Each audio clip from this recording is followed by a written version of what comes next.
You wake up and before your feet even touch the ground, it's already there. That voice, quiet, familiar, dangerous. It doesn't scream. It doesn't panic. It whispers. You're tired. You're behind. You're not good enough. And the worst part, you believe it. You move through your day carrying something invisible. No one sees it. No one asks about it. But it's heavy. Heavier than your responsibilities. Heavier than your age. Heavier than your past. It's the weight of your own thoughts. You smile at people, but inside there's tension. You try to stay positive, but something keeps pulling you back. You tell yourself tomorrow will be different, but tomorrow sounds exactly like today. And slowly, quietly, it starts to shape your life. Not your actions at first, your identity. Because when you hear something long enough, you stop questioning it. You start accepting it. And once you accept it, you live it. You avoid opportunities. You doubt your decisions. You hesitate when it matters most. Not because you're weak, but because your mind has been trained to see limits where none exist. And here's the truth. No one tells you after 40, after 50, after 60. Your biggest enemy is not your body slowing down.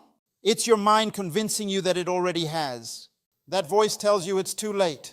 It tells you you've missed your chance. It tells you that change is for younger people, stronger people, luckier people. But that voice is lying. Still, you listen because it sounds like you. And that's what makes it so dangerous. It doesn't feel like negativity. It feels like truth, so you stop pushing. You settle. You adjust your expectations, smaller and smaller. And over time, something inside you begins to fade. Not your strength, not your intelligence, not your potential, your belief. You start to forget who you were before the doubt, before the failures, before the disappointments. You forget the version of you that tried without fear, that moved without hesitation, that believed without evidence. And now everything feels heavier than it should. Simple decisions become exhausting. Small problems feel overwhelming. And even when life is going well, your mind finds something wrong. Because negative thinking doesn't just affect your mood, it rewires your entire perception of reality. You don't see what is. You see what you expect. And if your mind expects failure, it will find it. If your mind expects pain, it will create it. If your mind expects limitation, it will enforce it, even when none of it is real. You begin to live in a world shaped not by facts, but by fear. And the most dangerous part, it feels normal. You call it being realistic.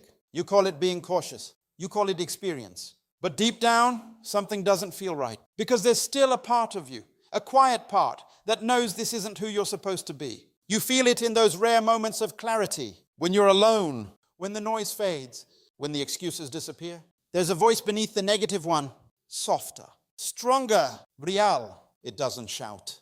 It doesn't argue. It waits, waiting for you to notice it again. Because despite everything, despite the years, despite the habit, despite the doubt, you are not broken. Your mind has just been conditioned by stress, conditioned by fear, conditioned by repetition. And anything that has been conditioned can be reconditioned. But not until you see it, not until you recognize that the voice in your head is not always telling the truth. And not until you make a decision that most people never make, to stop believing everything you think. Because the moment you question that voice is the moment you take your power back. And that moment changes everything. Now something begins to shift inside you. Not suddenly, not dramatically, but quietly, like a crack forming in a wall that has been standing for years. At first you still hear the voice. You can't change. This is just how you are. Don't even try. But now something is different. You notice it. And noticing it changes everything. Because for the first time, you are not fully inside the thought. You are watching it. And that small distance becomes powerful. You start realizing something uncomfortable but freeing at the same time. That voice in your head has been speaking for years, but it has never been challenged. It has been accepted like an authority, like truth, like law. But what if it was never authority? What if it was just repetition? Think about it. Every time you failed once, it said, see, I told you. Every time you felt tired, it said, you're getting weaker. Every time something went wrong, it said, this always happens to you. And slowly it built a system inside you. A system where one mistake becomes identity. One bad day becomes a life pattern. One fear becomes a permanent limit. But now you are starting to see the pattern. And awareness is the first break in the chain. Because negative thinking does not survive observation. It survives blindness. And for years you weren't blind. You were just not looking. You were busy surviving. Busy working, busy worrying, busy carrying life. So your thoughts ran freely in the background, shaping your emotions without permission. But now you are paying attention, and that changes the rules. You begin to notice something else too. The voice gets louder when you try something new. It gets more aggressive when you attempt change. It becomes more convincing when you step out of routine. That is not a coincidence. That is resistance. Because the mind does not like uncertainty. It prefers the familiar, even if the familiar is painful, even if it keeps you stuck. So when you try to grow, your mind tries to protect you by pulling you back. It disguises fear as logic. It disguises doubt as wisdom. It disguises limitation as reality. And if you don't see through it, you obey it. But something inside you is no longer fully obedient. You hesitate, but you still try. You doubt, but you still move. You feel fear, but you don't stop completely anymore. And that small resistance is the beginning of transformation. Because change does not start with confidence. It starts with contradiction. One part of you saying, don't. Another part quietly saying, try anyway. And every time you choose action over fear, something rewires. Not in your environment, in your mind. You begin to separate yourself from your thoughts. You realize something critical. You are not the voice. You are the one hearing it. And that space between you and your thoughts is where your power returns. At first it feels strange, almost uncomfortable, because you have spent years believing every thought as truth.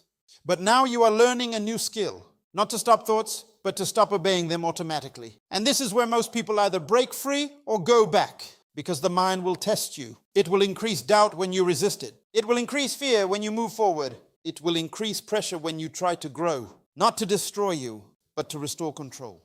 And if you give in, it wins. But if you stay aware, even slightly, you start building something new inside yourself, a quiet strength. Not loud confidence, not fake positivity, but grounded awareness. The kind that says, I hear you, but I am still moving. And slowly something else begins to happen. The negative voice doesn't disappear, but it loses authority. It becomes noise instead of command. And that is the turning point most people never reach. Because once the voice loses control, you begin to reclaim your decisions. And once your decisions are yours again, your life starts changing from the inside out. Not because the world changed, but because you did. Now you are standing at a very different place than where you started. The same life is still around you. The same responsibilities, the same body, the same age, the same challenges. But something inside you is no longer the same. The voice is still there, but it no longer defines you. And that changes everything. Because when negative thinking loses authority, your actions stop being controlled by fear and start being guided by choice. You begin to notice it in small moments first.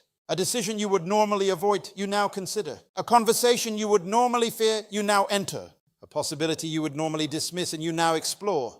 Not because fear disappeared, but because fear is no longer in charge. And this is the real transformation most people misunderstand. It was never about removing negative thoughts completely.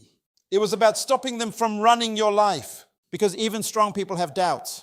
Even successful people have fear. Even healthy minds experience negativity. The difference is simple. They don't obey it. And now you are learning that difference. At first it feels unstable, like you are walking with new legs. Some days you still fall back into old thinking. Some days the voice feels louder again. Some moments it tries to convince you that nothing has changed. But something inside you responds differently now. Instead of surrendering, you pause. Instead of reacting, you observe. Instead of believing, you question. And that gap, that tiny space between thought and reaction, what becomes your strength. Because in that space, you are free. Free to choose differently. Free to respond differently. Free to become someone new, one decision at a time. And slowly your identity starts to shift. Not overnight, not magically, but through repetition. Each time you choose action over fear, you weaken the old pattern. Each time you question negativity, you reduce its power. Each time you move forward despite doubt, you build a new internal system. A system based not on fear, but on awareness. And over time, something powerful happens. The voice becomes quieter. Not because it vanished, but because it is no longer fed. Negative thinking survives attention. It survives belief. It survives obedience. But it cannot survive consistent refusal. And now you understand something most people never realize. You don't need to win against your thoughts. You just need to stop letting them lead. Because when you stop following every fear, your life stops shrinking. And when your life stops shrinking, it begins expanding again. Even at 40, even at 50, even at 60, especially then. Because this is not about age. It is about awareness. And awareness gives you back what time tried to take. Your direction, your clarity, your control. You begin to see possibilities where you once saw limits. You begin to see options where you once saw dead ends. You begin to see strength where you once saw decline. And the most surprising part, nothing outside you changed first, everything changed inside you. Now the final truth becomes clear.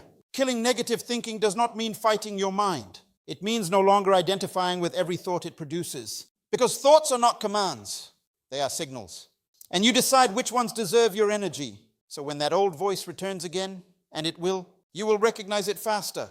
You will feel it, but not follow it. You will hear it, but not obey it. You will acknowledge it, but not become it. And in that moment, you are free. Not perfectly, not permanently, but powerfully. And that is enough to change the direction of your entire life.